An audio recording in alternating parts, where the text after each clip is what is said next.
Sorry, we're in the study and it is the end of March 2023, and you're here with me to investigate the very wonderful but slightly highly priced MP3Tag program, which I'm demonstrating on a Mac operating system. The backstory is that about over 23 years ago, I began to convert my vinyl collection into MP3. And at the time, it took a long time. I'll just briefly explain how torturous it was, just to show you how much time and trouble I invested in this process. So I brought from Tandy, that is Radio Shack, a little gadget that allowed you to play a record player without an amplifier, a vinyl record player, and play it directly into the audio input of a PC. And so what I would then do is I would play a record into the audio input of a PC, and I'd use a program called cdwav.exe, which is a simple program which made a WAV file out of whatever you read in on a certain audio input of your PC under then Windows. So you'd end up with two huge WAV files, one for each side of the record, and then you'd split that file into portions, which was difficult because you had to look at the audio form using the program, and then you'd split it in certain places.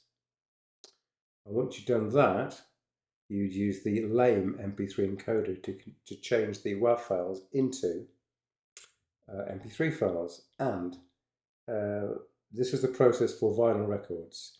The process for CDs was much easier. But it turns out that quite a few of the things that I made into MP3 files, such as the one that you can see here, which as you can see is classic pop, older, and it's in fact from 25th September 1999. That's when the RIP was made. The record dates back to, I think, the late 70s. And it's Tom Robinson, Power of the Darkness. So the plan is we're going to take this set of MP3s and we're going to add the information into it more properly, and you're going to see the power of MP3Tag, which is this program here. Now this program is available free, it's freeware under Windows platform, but because I'm a nice person I bought it twice under the Windows platform. But under the Mac platform it's £18, which seems like quite a lot of money to me. Anyway, let's talk about the prices later. Let's just take the files here. We're going to drag them onto the face of the program, and then we're going to add the information into the MP3 system. So we're going to do artist. Well, that is, we'll select all of the files first. Otherwise it won't let you type into this field, because that's logical. It's Tom Robinson. Have that as the album artist as well, so I'm going to put that down there.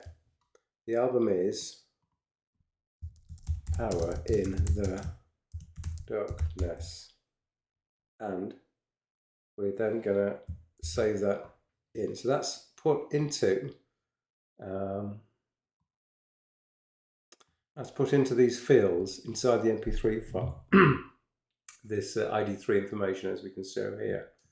Now we need to get the title, so we can get that from the interweb. So we can do actions, tag sources, and we're going to Discogs, artist plus album. We're going to search, and this is where it starts to get a bit confusing. Now these are all the Tom Robinson albums called Power of the Darkness, and because it's very comprehensive, you can see there are a whole stack of them. I have no idea which my one was. I don't have the original record anymore. I've just got the MP3. So we're going to make an educated guess. I'm going for EMI, 1978, TRB, that one. And next. So now it's going to look at the tracks, and we're going to see, you see, we don't have the right number of tracks. This is a really good example of something that doesn't mesh very well, because it means to say that basically I've sort of cocked up at least one of these tracks, and also it doesn't have the length here. So let's cancel that. and do another search of Discogs Artist album. We go back to search. A lot of other options. You'd think that these would have the track lengths in. No, it doesn't.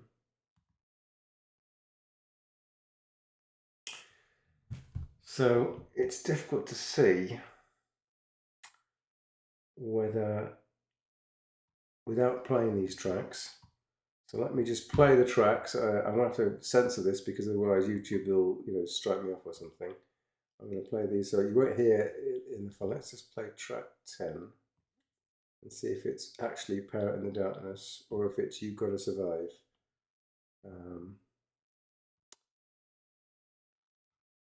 It's not going well, is it?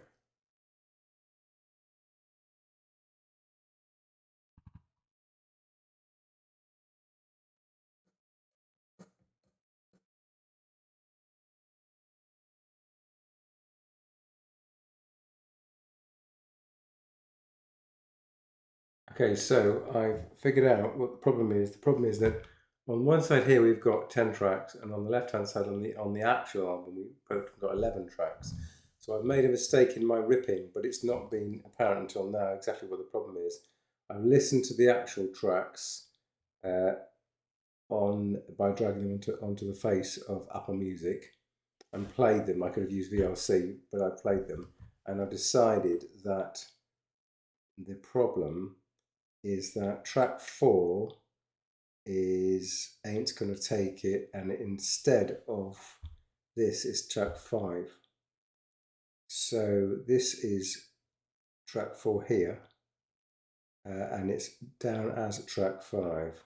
So that means to say that all these tracks are going to come down by 1. So this, track 10 is here, track 10 is actually Power in the Darkness, track 9 is there, track 8 is here, track 7, track 6, track 5, and track 4. And track 3 is Too Good to Be True. Track 3 is Too Good to Be True. Come on. And there is no Grey Cortina. So I've somehow missed that track. So I've got Motorway Up Against the Wall. That's missing. We can now save these tracks and watch what happens in this ID3 screen here. So we're saving these tracks. So now we've got the album art. We've got the track title, but we haven't got the track numbers. Now, if you leave them as A1, A2, it doesn't work. So you're going to renumber those to a decimal number, which is quite easy. You can do convert, assign track numbers. I always say save total number of tracks, assign. So now we've renumbered these tracks here. So the final thing is we're going to actually change the file names. So the file name is just track 1, track 2, which is what I set when I was doing the ripping from WAV into MP3 with Lame back in 1999. So now we're going to have this format. Now it's quite clever because you can say convert the tag to a file name. So I'm going to say actions, so convert tag to file name. You can't see that. You can see file name to tag, but above that is tag to file name, just slightly off the screen. So tag to file name is going to be, I'm going to have, what I want is the 2-digit number of the track, and then the title with a space. That's my standard, and it shows you a preview of what that would be for the first track. So we can do a rename. It's going to say, do I allow that to happen? Yes. And now we've actually got the actual tracks here, you can see have been perfectly converted. So we've got, these are the tracks. We're missing track, yeah, we've got 10 tracks. We would have had 11 tracks. So I've renumbered the tracks. We're 1 track down on the actual album. So compare my track 10, that's track 10 on the real TRB album.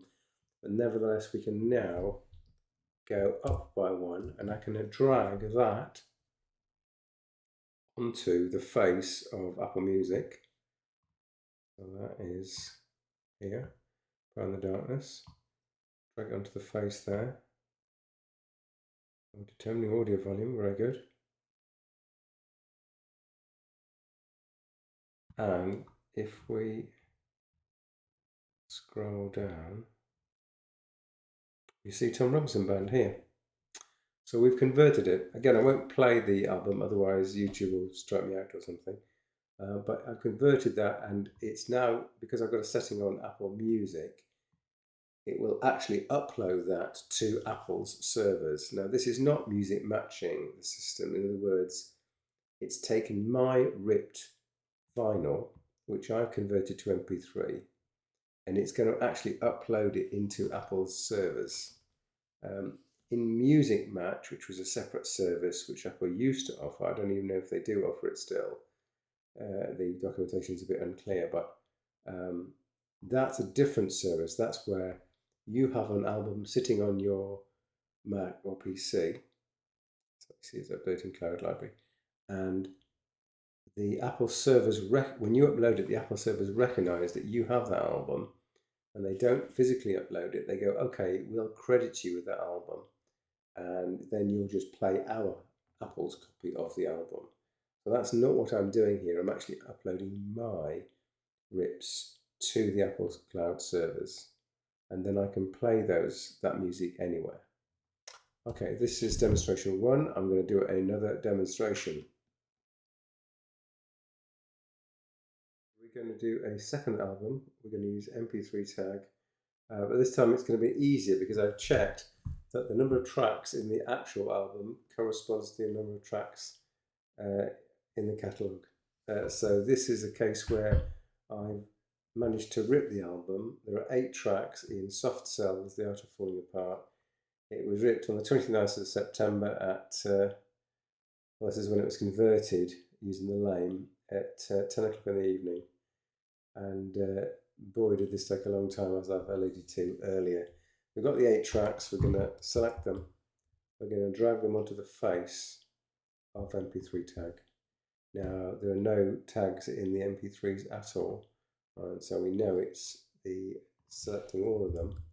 We know it's always going to be Soft Cell, and the album is The Art of Falling Apart. The Art of Falling Apart. And for good measure, we'll put Soft Cell down here also. And that didn't work, did it? Right, we'll just type it in. Soft Cell. Save that. So we know we've recorded 8 tracks, and now we're going to go to Tag Sources, look up that album. And we've typed in Soft Cell Art Falling Apart. Let's have a search for its extensive catalogue. I was living in England at the time, so the chances are it's going to be this 1987 album and not these other international albums. So we click on that, and then we do next. And you'll see we have 8 tracks. It's going to label A1, A2, A4 and B1 for the B sides and A sides of the vinyl. I will change that later, but the good thing about being able to accept this, it's going to put graphics into the tracks, and it's going to fill all the other EXIF data, ID3 data into the MP3. So let's do save on that. So the tracks are wrong. I would like the tracks to be decimalized. So we're going to do convert, assign track numbers. Also have total tracks, yes. Leading zeros, yes. So it's now numbered them 01 to 08. Perfect. And I now want to change the track names to be 01, 02, 03. So it remembers the last settings. So I'm going to select all of these tracks already selected. Actions, convert from tag to file name. It remembers the last one which I had, which is this. Number of tracks, 2 places, and then the title. So we're going to rename it. Ask for permission, say allow. So as you can see, it's all been converted here. Wonderful. So now I can go ahead into SoftCell and add 2 albums. And I'm going to drag it onto the face of there. And you see we've got the album cover. And yeah, all is very well. So that is example 2 of using MP3Tag. Now, as I alluded to earlier, I find the price a little bit on the steep side. I do appreciate it's an independent software developer. And I just would have preferred that it was something like £10, in which case I'd have no trouble buying it whatsoever for the 3rd time in this particular case, because I bought it twice under a Windows platform. Even though it's freeware, I thought it was the fair thing to do. Anyway, so I've got to spend about 20 GBP to buy it from the Apple Store or directly from the developer.